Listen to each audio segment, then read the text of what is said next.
Even when you're trying to Google information, you might be asking yourself the wrong questions. So here is a way that you're going to be able to ask yourself the right questions.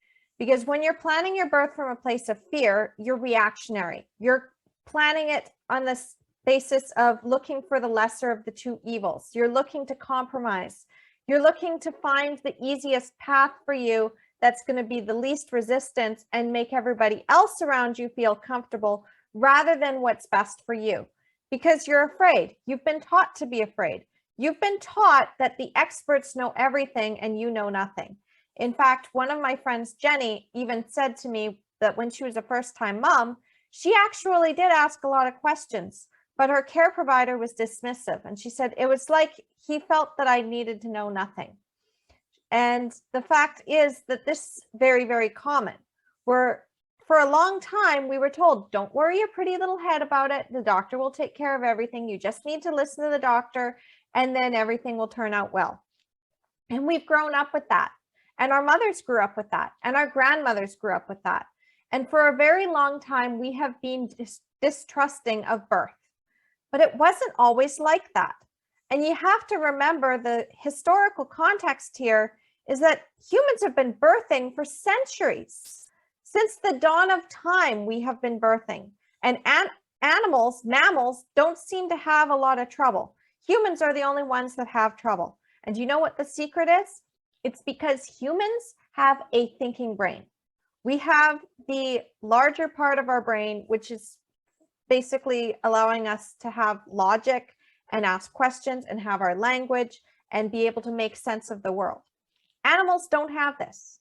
They do not have the prefrontal cortex.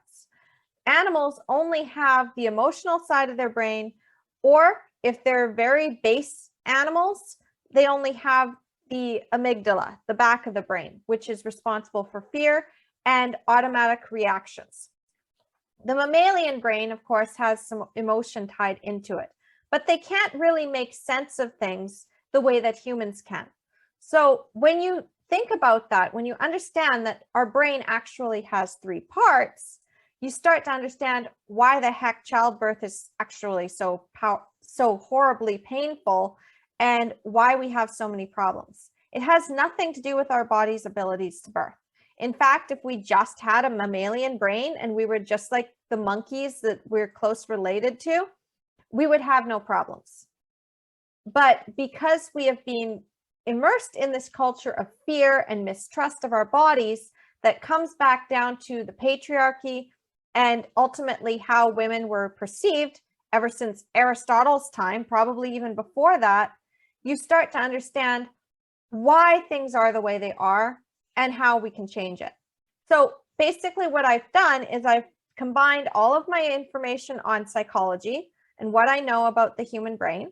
I'm also combining from what I know as a birth doula and advocate and what I have seen over the past 10 years inside of the birth community, what I continue to see these patterns happening where I can give you all of the information that you need to birth.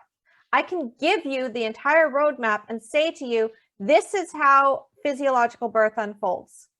I can tell you what interventions are going to lead to more interventions. I can tell you what tests and procedures you kind of want to avoid. I can tell you all of that. But the thing is, I don't want to make decisions for you. You are your own best decision maker, and I will never tell you how to birth. However, I will tell you how you want to start thinking about things. Because what I've noticed is that a lot of childbirth education focuses on what to think. They tell you that the C-section rate is 1 in 3, and that a lot of that has to do with induction. But what if you need an induction? They tell you that cervical exams are not necessary and that you don't need them to birth. And I can tell you the same thing. And I can tell you that dilation means absolutely nothing. But maybe you are still curious and you want to know more about what your cervix is doing because you still have something holding you back. And that something is fear. And so that's why I have this Get Out of Fear challenge for you, because I want you to start getting out of your fear. I want you to be able to get yourself into the right mindset so that you start thinking about your birth in a whole new way And this will tie into every decision that you make from here on out. Because oftentimes we've been told the brain model. What are the benefits? What are the risks? What are the alternatives? What does our intuition say? And what do we do if it's now or nothing?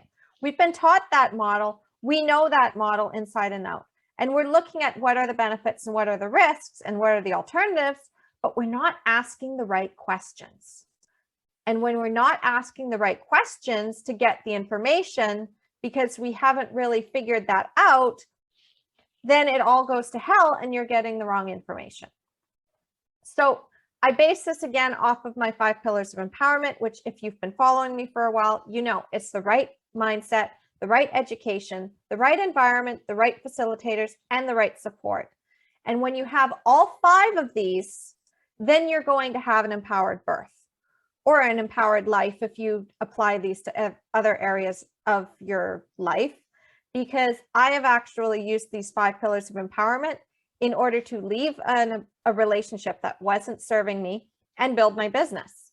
And I use these pillars every time I'm thinking about decisions for planning my parenting with my kids. My kids continue to get older, and children, as you know, the older they get, the more challenges that they have. It's easier in some ways and it's harder in others because everything is new. And the thing is that birth actually sets you up for this. Birth sets you up for motherhood. So you can either have an empowered birth and be able to go in there saying, I've got this, or I've at least got this enough that I know that I can trust in myself. And I know the questions that I can ask, and I know who to go to for support. And I know which environment is going to be right for me. And I know which education is going to serve me and what I need to toss out the window. I know who I'm going to hire to give me the services that I need.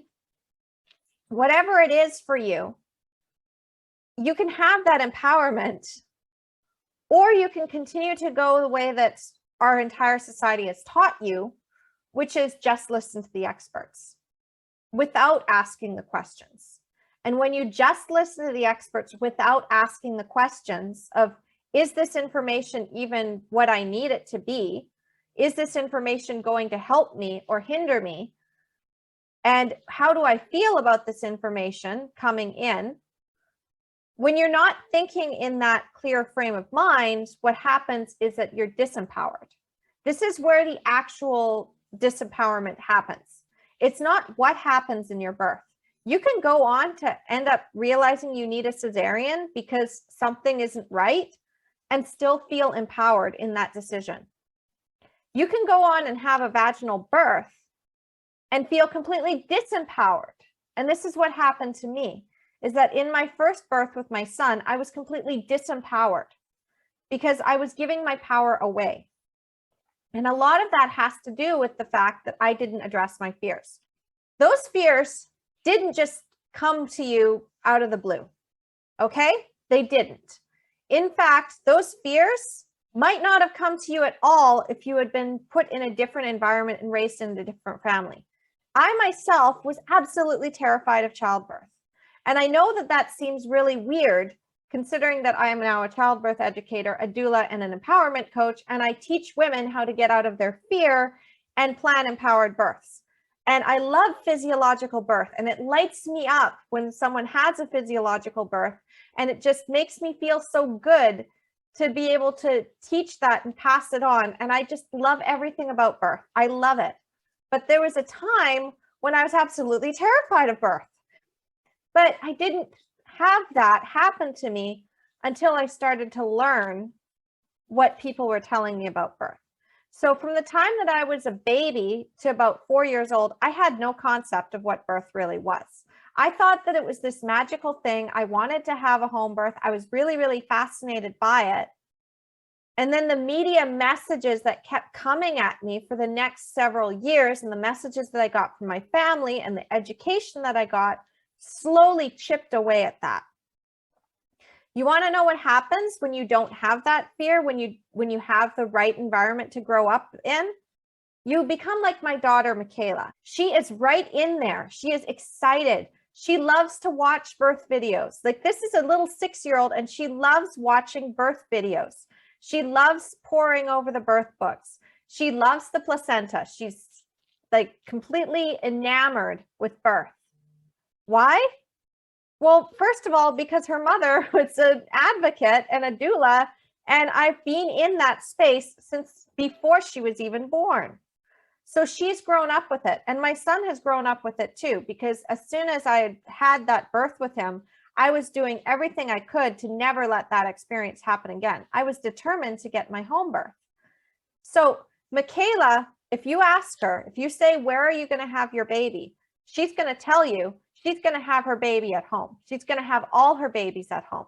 She's going to have her babies in the water, just like she was born in the water. And she's going to do it herself. That's what she's going to tell you, because Michaela knows that birth works. Michaela knows that birth is amazing and beautiful and powerful, and she loves it. Now, how many 6-year-olds can say that? How many parents of 6-year-olds can say, oh yeah, my kid loves birth. My kid is super excited about birth. My kid is not fearful of birth at all. Now, again, this is something she was immersed in. She is going to see that for the rest of her life, because the more I get into the birth community, the more people I help, the more I teach on this stuff, the more she is already exposed to those books and the learning and everything that comes with it. I mean, if any time when she's older and she can read, if she wants to read that book, by all means, go for it. But I know that this is not the reality. This is not what most of us grew up with. Most of us grew up not knowing anything about birth until we possibly got into middle school or even high school. And some of us didn't even get that birth education until we were getting pregnant ourselves.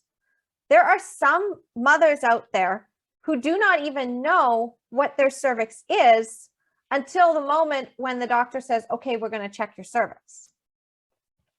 So we've been growing up very, very sheltered. And when you see birth images on TV, they're very sanitized and sheltered again, because usually the mom is sitting on the bed and the drapes are on her legs, and you know sort of where the baby's going to come out. But at 6 years old, you might not know at all. I mean, some kids think that the baby comes out of the belly button, I myself included. And it wasn't until I was about 7 years old and I was reading a book called Before You Were Born, where there was a tiny little blurb that said babies come down through the vagina and out between their mother's legs. And then that's when I finally realized that babies came out of my vagina. Until that point, I had no idea. And then the question was, how the heck does the baby get out of there? Because you're so tiny and you're thinking, how is that baby going to fit? But you don't understand how our bodies actually work in a most beautiful way to unfold and let our babies come out. And it's that fear, again, from our culture that has really taught you that birth is scary, birth is dangerous, birth doesn't work, all of these things that then you believe those things. And then you take that fear into your birth. So even if I go and tell you something to the contrary, until you have addressed where those fears came from in the first place, nothing's going to move. Nothing's going to happen. I can tell you all day long the contrary information, but you still have a lifetime where people have been telling you something different. And then if you go into the mom groups, you're going to get a bunch of contradictory answers. But the fact is that you've come in with those fears.